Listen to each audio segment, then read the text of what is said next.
అన్ని కూడా వాళ్ళతో ఇక్కడ చాలా సైలెంట్ ఉంది. అక్కడ ప్రభుత్వం గవర్నమెంట్ ఫామ్ చేయాలని చెప్పి రెడీ ఉంటది. ఇక్కడ అంత అవసరం లేదు, అంత అసమ్మతి ఆ లెవెల్లో మీ మనిషేనా రేవంత్ రెడ్డి?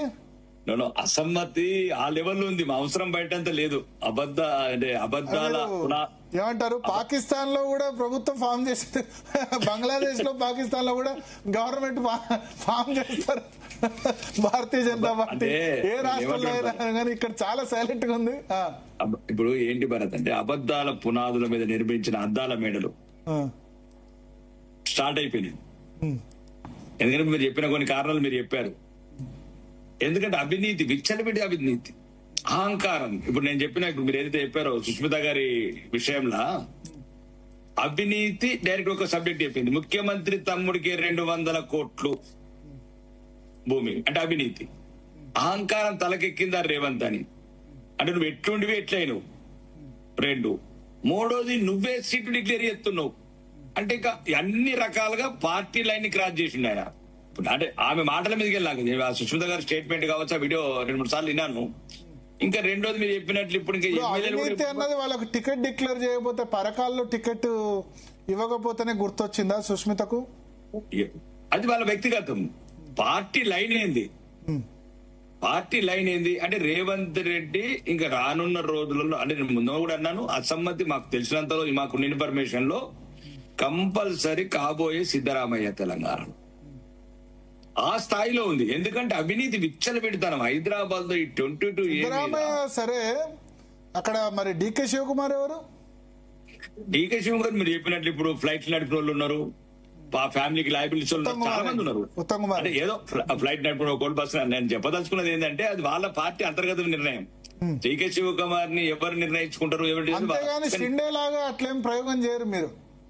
నో, అసలు మేము ఓన్లీ ఎన్నికలకు, రాబోయే ఎన్నికలనే ప్రజాస్వామ్యయుతంగా ప్రజల సమస్యల గురించి మాట్లాడి, వీళ్ళ అబద్ధాలు అవినీతి మీద మాట్లాడి వేరే రాష్ట్రాలు ఎట్లా అధికారానికి వచ్చినాం. ఒకటి నేను చెప్పదలుచుకున్నది, తెలంగాణలో మీకు ఒకటే ఉదాహరణ చెప్తున్నా. మీరు అన్నారు ఇప్పుడు 40 మంది ఎమ్మెల్యేలు కాదు, ఇప్పుడు ఇప్పటికీ ఎమ్మెల్యేలు ఎక్కడెక్కడ క్యాంపులు నడుస్తున్నాయి. మాతోనే మాట్లాడతారు చాలా మంది. అంటే ఈ ఒక్కొక్కరు ఏంటంటే 1000 కోట్ల అవినీతి హైదరాబాద్ లో, వాళ్ళకి 5 కోట్లు కూడా ఇవ్వట్లేదు. కాంగ్రెస్ ఎమ్మెల్యేకి ఇవ్వట్లేదు. మాకు పక్కన పెట్టండి ప్రతిపక్షం వాళ్ళకు. ఎటువంటి బిల్లు పాస్ కావు, ఎటువంటి అభివృద్ధి కార్యక్రమాలు లేవు. ఎక్కడి నుంచి హైదరాబాద్ ని బంగారు కనుక తయారు చేసుకున్న రేవంత్ రెడ్డి కుటుంబం, ఈ మంత్రులు, మంత్రివర్గ కుటుంబాలు, ఇవన్నీ ఈ రకంగా దోసుకుంటున్నారు. దీని వల్ల వచ్చింది కదా భరత్. ఇప్పుడు ఈ అహంకారం రావడానికి, అవినీతి చేయడానికి వచ్చిందే రేవంత్ రెడ్డి గారు. అంత ఆ రకంగా తయారవుతున్నాడు కాబట్టి అంత బయటపడుతున్నారు. ఇప్పుడే చూడండి, మేము ఒక్కలం కాదు, కోమటిరెడ్డి రాజగోపాల్ రెడ్డి గారు, కొండ మురళి గారు, కొండ సురేఖ గారు, చిన్నారెడ్డి గారు, వీళ్ళు ఎవరు సామాన్యులు అండి. కొత్త ఇప్పుడు మీరు అన్న 42 మంది కొత్త ఫస్ట్ టైం ఎమ్మెల్యేలు వాళ్ళు గారు. వాళ్ళైతే మొత్తం అసమర్థతో ఉన్నారు. అంటే ఒక చిన్నారెడ్డి లాంటి నాయకుడు 40 ఏళ్ళు ఒక రాష్ట్ర రాజకీయాల్లో ఒక రకమైన పాత్ర పోషించాడు కాంగ్రెస్ లో కూడా. అట్లాంటి వాళ్ళు ఈ రకంగా వ్యతిరేకత ఉంటే, రెండో జీవన్ రెడ్డి గారు మొన్ననే పోయి 40 ఏళ్ళు కాంగ్రెస్ జెండా మోసి చివరి కాంగ్రెస్ జెండా కప్పుకుంటున్నాడు కూడా పోయి పట్ల ఉంచారు. ఇల్లు వీళ్ళకి అవినీతి పరులు, సెటిల్మెంట్ చేసేటోళ్ళు, 22 ఏళ్ళు హైదరాబాద్ ఇవన్నీ చేసుకుంటూ హైదరాబాద్ ని మొత్తం 1000 కోట్ల అవినీతి చేస్తున్నారు. కాబట్టి చాలా మంది ఇబ్బంది. గవర్నమెంట్ కూడా ఉండదు త్వరలో. ఇంకా నేను చెప్తున్నాను, మాకు ఇన్ఫర్మేషన్ గవర్నమెంట్ ఉండదా, కొత్త ముఖ్యమంత్రి మీరు అనేది?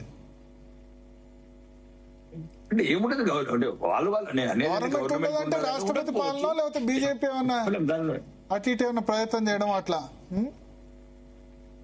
బీజేపీ ఒకటి ఈ రాష్ట్ర సమస్యలను తలగూర్చదు. ఇది రాష్ట్ర ప్రజాప్రతినిధులు, కాంగ్రెస్ అంతర్గత వ్యవహారము.